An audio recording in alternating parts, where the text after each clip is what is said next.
Nisargadatta Maharaj. Ben oyum. Bölüm 10. Tanıklık. Arzularla doluyum ve onların gerçekleşmesini istiyorum. İstediğimi nasıl elde edeceğim? Arzuladığınız şeyi hak ediyor musunuz? Arzularınızın gerçekleşmesi için bir şekilde çalışmalısınız. Enerjinizi ortaya koyun ve sonuçları bekleyin. Enerjiyi nereden bulacağım?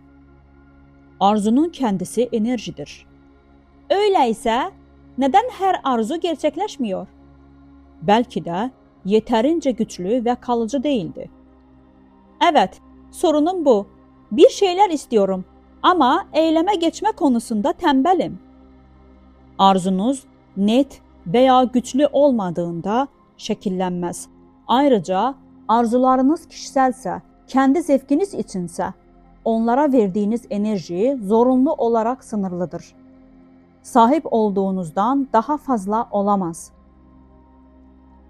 Yine de sıradan insanlar genellikle arzuladıklarına ulaşırlar.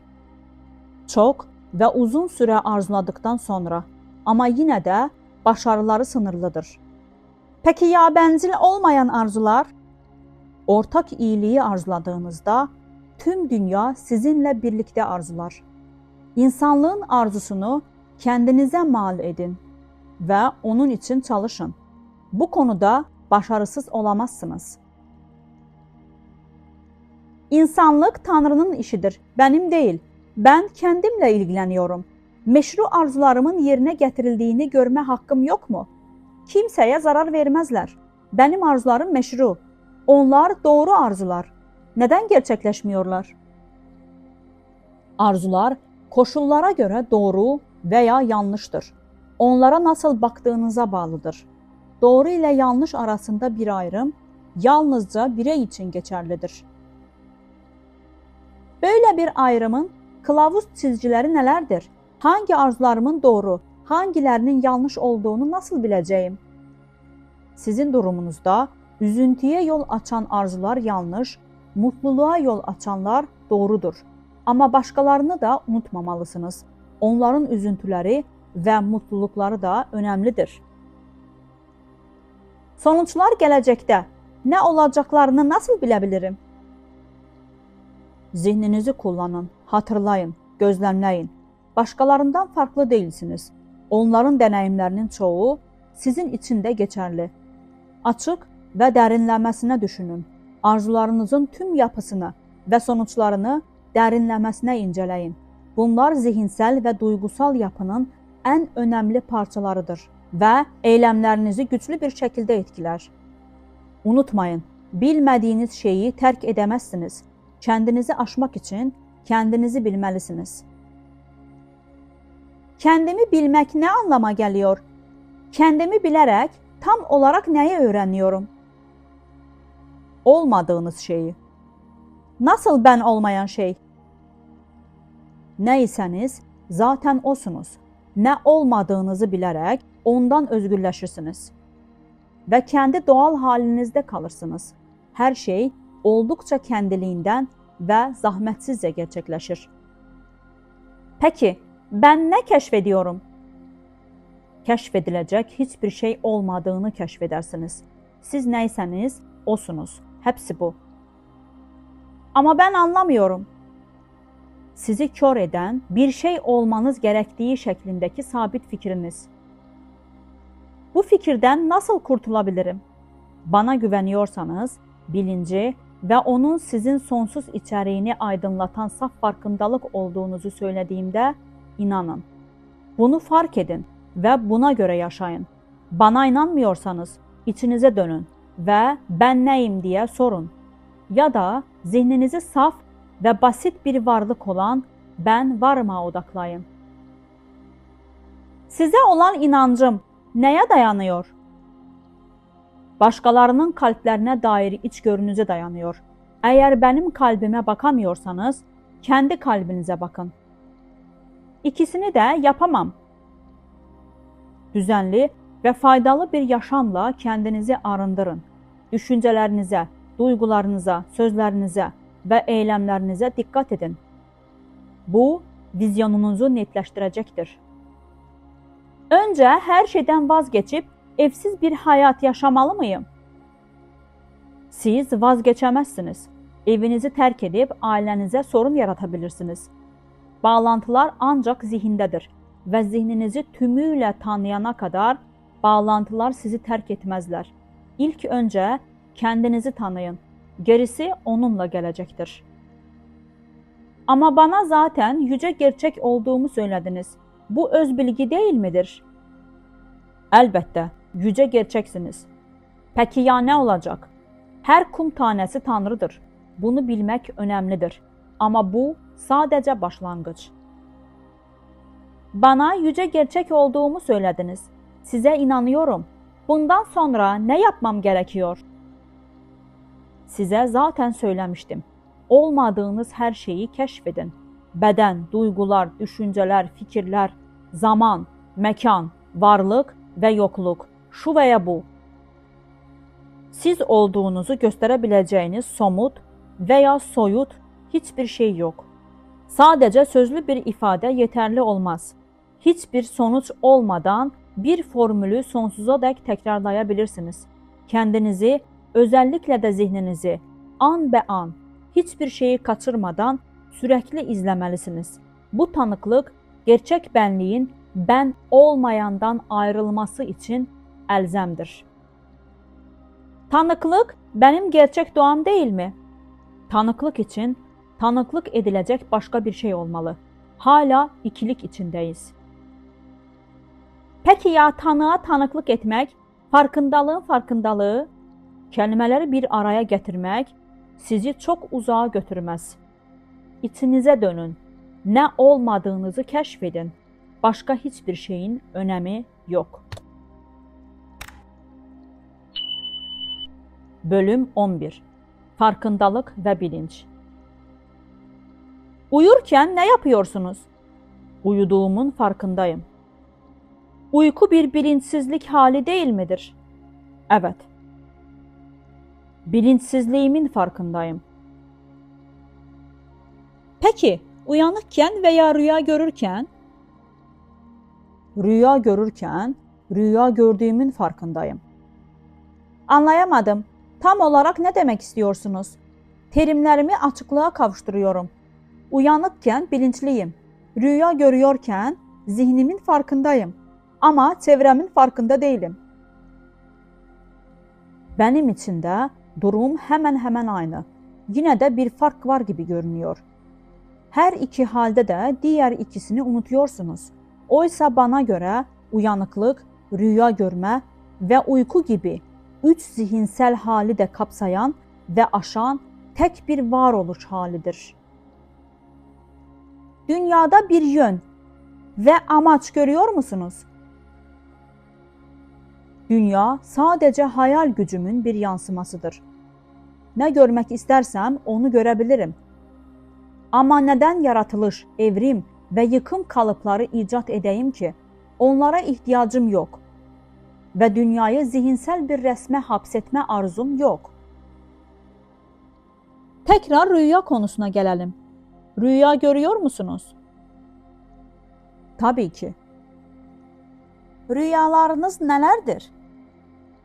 Uyanıklık halinin yankıları. Peki ya derin uykunuz? Beyin bilinci askıya almış durumda. Öyleyse bilinçsiz misiniz? Çevremin farkında değilim, evet.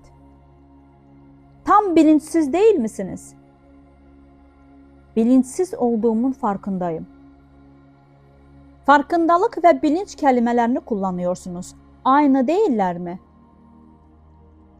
Farkındalık ilkeldir. Başlangıçsız, sonsuz, sebepsiz, desteksiz, parasız, değişmez orijinal durumdur. Bilinç temas halindedir.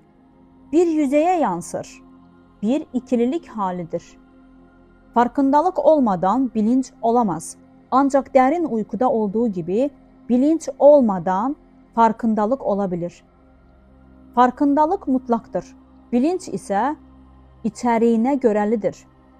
Bilinç her zaman bir şeyin parçasıdır. Bilinç qismi və dəyişkəndir. Farkındalıq isə bütünsel, dəyişməz, sakin və səssizdir. Hər dəneyimin ortaq matrisidir. Kişi bilincin ötəsinə, farkındalığa nasıl geçer? Bilinci mümkün kılan farkındalıq olduğundan hər bilinç halində farkındalıq vardır. Dolayısıyla bilinçli olmanın bilincində olmaq bilə farkındalıqda bir hərəkətdir. Bilinç akışınıza ilgi duymaq sizi farkındalığa götürür. Bu yeni bir durum değildir. Anında yaşamın kendisi olan, aynı zamanda sevgi və nəşə olan orijinal təməl varoluş olarak tanınır. Gerçeklik her zaman bizimle olduğuna göre öz gerçekleşme nelerden oluşur?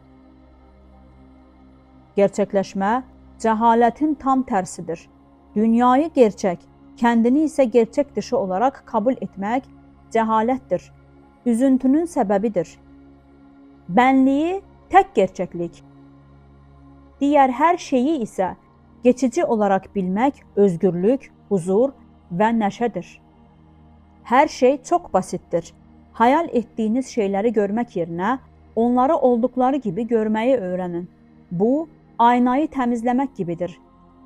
Size dünyayı olduğu gibi gösteren ayna, kendi yüzünüzü de gösterecektir. Ben düşüncesi cila bezidir. Kullanın. Bölüm 12. Kişi gerçek değildir. Lütfen bize nasıl farkına vardığınızı anlatır mısınız? Qurumla 34 yaşımda tanıştım ve 37 yaşımda farkına vardım. Ne oldu? Değişim neydi? Haz ve acı üzerimdeki hakimiyetini kaybetti. Arzu ve korkudan özgürdüm. Kendimi hiçbir şeye ihtiyaç duymadan dolu buldum. Saf farkındalık okyanusunda, evrensel bilincin yüzeyinde fenomenal dünyaların sayısız dalgalarının başlangıçsız ve sonsuz bir şekilde yükselip alçaldığını gördüm. Olaylar olarak hepsi benim. Onlara bakan gizemli bir güç var. Bu güç farkındalıktır, özdür, yaşamdır, tanrıdır. Ona ne isim verirseniz verin. Tıpkı altının tüm altın takılarının temeli olması gibi. O da her şeyin temeli, nihai desteğidir ve o kadar içtenlikle bizimdir ki. Mücevherlerden ismi ve şekli soyutlayın. Altın apaçık ortaya çıkar. İsimden, biçimden ve onların yarattığı arzu ve korkulardan kurtulun. O zaman geriye ne kalır? Hiçlik. Evet, boşluk kalır. Ama boşluk ağzına kadar doludur. Bilincin ebedi gerçeklik olduğu gibi o da ebedi potansiyeldir. Potansiyel derken geleceği mi kastediyorsunuz? Geçmiş, şimdi ve gelecek hepsi orada. Ve sonsuz fazlalık. Ama boşluk boş olduğu için bizim için pek bir faydası yoktur. Nasıl böyle söyleyebilirsiniz? Süreklilikte bir kesinti olmadan nasıl yeniden doğuş olabilir? Ölüm olmadan yenilenme olabilir mi? Uykunun karanlığı bile ferahlatıcı ve gençleştiricidir. Ölüm olmasaydı sonsuza dek ebedi bulanıklıkta sıkışıp kalırdık. Ölümsüzlük diye bir şey yok mudur? Yaşam ve ölüm birbirleri için temel olarak tek bir varoluşun iki yönü olarak görüldüğünde bu ölümsüzlüktür. Başlangıçta sonu, sonda başlangıcı görmek sonsuzluğun habercisidir. Ölümsüzlük kesinlikle süreklilik değildir. Devam eden sadece değişim sürecidir. Hiçbir şey kalıcı değildir. Farkındalık kalıcı mıdır? Farkındalık zamana ait değildir. Zaman yalnızca bilinçte vardır. Bilincin ötesinde zaman ve mekan nerede? Bilincinizin alanı içinde bedeniniz de var. Elbette. Ama diğer bedenlerden farklı olarak benim bedenim fikri orada değil. Bana göre o bir bedendir. Benim bedenim değil. O bir zihindir. Benim zihnim değil. Zihin bedene iyi bakıyor. Benim müdahale etmeme gerek yok. Yapılması gerekenler normal ve doğal bir şekilde yapılıyor. Fizyolojik işlevlerinizin tam olarak farkında olmayabilirsiniz. Ancak düşünceler ve duygular, arzular ve korkular söz konusu olduğunda aşırı derecede öz bilinçli hale geliyorsunuz. Bana göre bunlar da büyük ölçüde bilinçsiz. Kendimi insanlarla konuşurken veya işleri oldukça doğru ve uygun bir şekilde yaparken buluyorum. Ama bunların pek farkında olmuyorum. Fiziksel, uyanık hayatımı sanki otomatik olarak kendiliğinden ve doğru tepkiler vererek yaşıyormuşum gibi geliyor. Bu kendiliğinden tepki, farkındalığın bir sonucu mu yoksa eğitimle mi geliyor? Her ikisi de. Hedefinize bağlılık, gerçeği aramaya ve insanlara yardım etmeye adanmış temiz ve düzenli bir hayat yaşamanızı sağlar. Ve farkındalık, arzular, korkular ve yanlış fikirler şeklindeki enerjileri sonsuza dek ortadan kaldırarak asil erdemi kolay ve kendiliğinden hale getirir. Artık arzularınız ve korkularınız yok mu? Kaderim çok az resmi eğitim almış basit bir adam, sıradan bir insan, mütevazi bir esnaf olarak doğmaktı. Hayatım sıradan arzular ve korkularla sıradan bir hayattı. Öğretmenime olan inancım ve sözlerine itayetimle gerçek varlığımı fark ettiğimde kaderi tükenene kadar insan doğamı geride bırakıp kendi başımın çaresine bakmaya başladım. Bazen zihinde duygusal veya zihinsel eski bir tepki oluşur ama hemen fark edilir ve bir kenara atılır. Sonuçta kişi bir kişiyle yüklendiği sürece onun tuhaflıklarına ve alışkanlıklarına maruz kalır. Ölümden korkmuyor musunuz? Zaten ölüyüm. Ne anlamda? Çifte ölüyüm. Sadece bedenim için değil, zihnim için de ölüyüm. Hiç de ölü görünmüyorsunuz. Bu sizin görüşünüz. Benim durumumu benden daha iyi biliyor gibisiniz. Özür dilerim ama anlamıyorum. Bedensiz ve zihinsiz olduğunuzu söylüyorsunuz. Bense sizi çok canlı ve konuşkan görüyorum.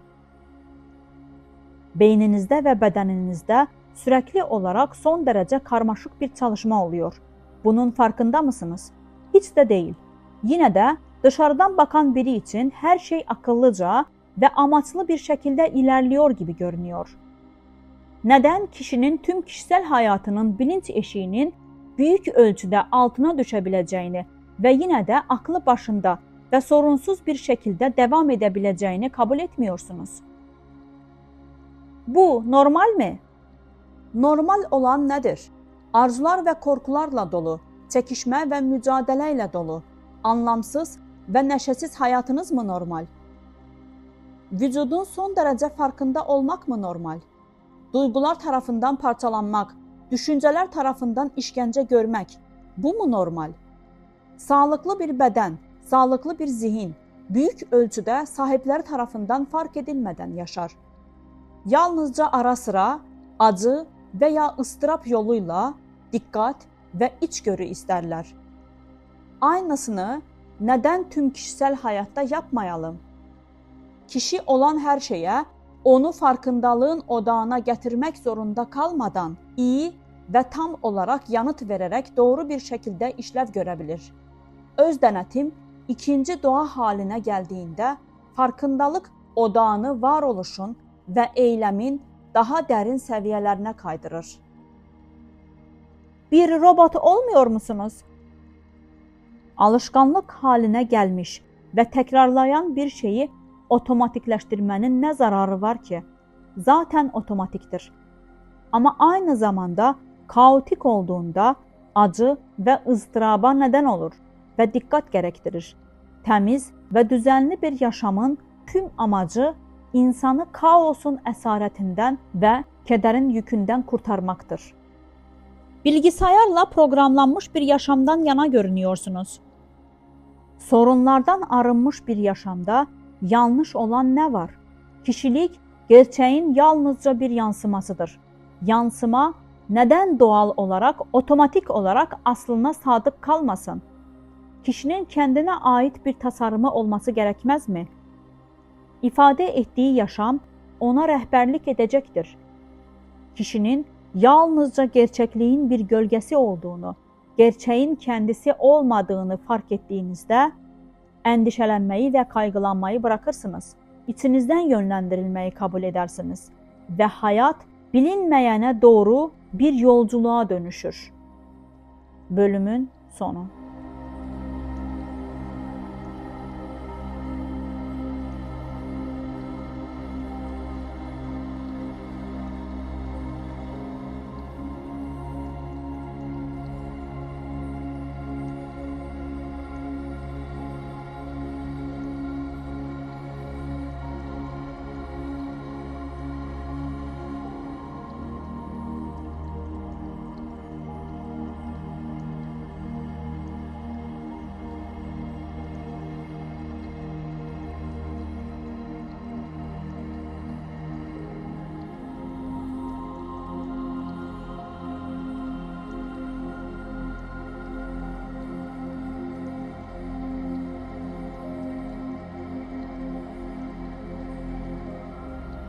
Dəyərli izləyicilərimiz, əgər bilgi faydalı olduysa, bəyənməyiniz və paylaşmanız bizi sevindirir.